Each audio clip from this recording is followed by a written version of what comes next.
l'arbre de la famille royale britannique est l'une des plus complexes des Europes, avec près d'un millénaire d'histoire et des dizaines d'héritiers menant à la reine Elisabeth II. La reine est-elle liée au roi Henri VIII? La reine Elisabeth II a cultivé une gamme de titres au cours de son règne de plusieurs décennies, dont celui de gouverneur suprême de l'Église d'Angleterre, un rôle qui lui confère une institution britannique enracinée dans la monarchie. Le monarque Tudor, le roi Henri VIII, l'un des dirigeants les plus infâmes du pays, a fondé l'Église.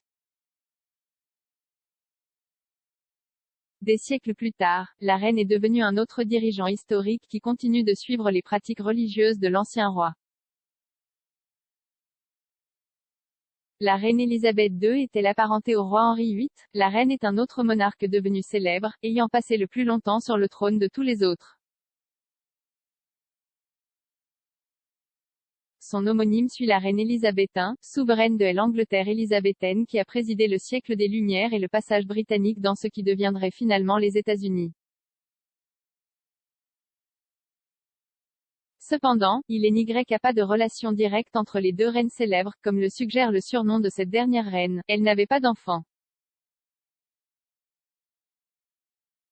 Bien qu'il n'y ait pas de ligne directe entre les deux, la famille royale moderne a un lien lointain avec les Tudors. Ils doivent leur existence à la reine Marguerite d'Écosse, grand-mère de Marie, reine d'Écosse, et sœur du roi Henri VIII.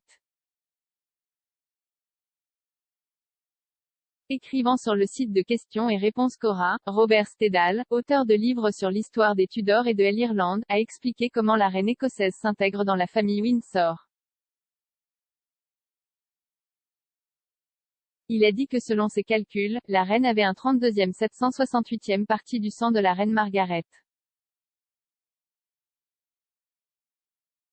Monsieur Stedall a écrit, Elisabeth II descend de la sœur des Henri VIII, la reine Marguerite d'Écosse, la grand-mère de Marie, reine d'Écosse.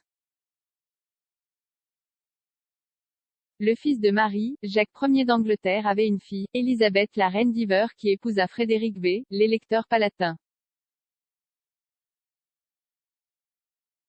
Leur plus jeune fille, Sophia, née en 1630, épousa Ernest Augustus, électeur de Hanovre, et fut nommée pour succéder à la reine Anne afin de fournir une succession protestante anglaise. Bien qu'elle soit décédée avant la reine Anne, son fils, George Lewis, électeur de Hanovre, est devenu George I et est un ancêtre direct du prince William. D'après mes calculs, cela fait des Henri VIII, le 14e grand-oncle de la reine, niveau auquel elle a un 32e 768e partie du sang de la reine Margaret. Le nom de règne de la reine suit directement sa lointaine relation Tudor, mais pas à cause d'elle. Lorsqu'on lui a demandé avec quel nom elle irait en 1952, elle aurait voulu, le mien bien sûr, quoi d'autre? Mais elle aurait pu se retrouver avec un nom entièrement différent lorsqu'elle a accédé au trône. Le nom complet de la reine est Elizabeth Alexandra Mary Windsor, et les monarques peuvent utiliser n'importe lequel de ces noms avec leur titre. Les rois et les reines l'ont fait dans le passé, notamment l'oncle de la reine, Édouard VIII.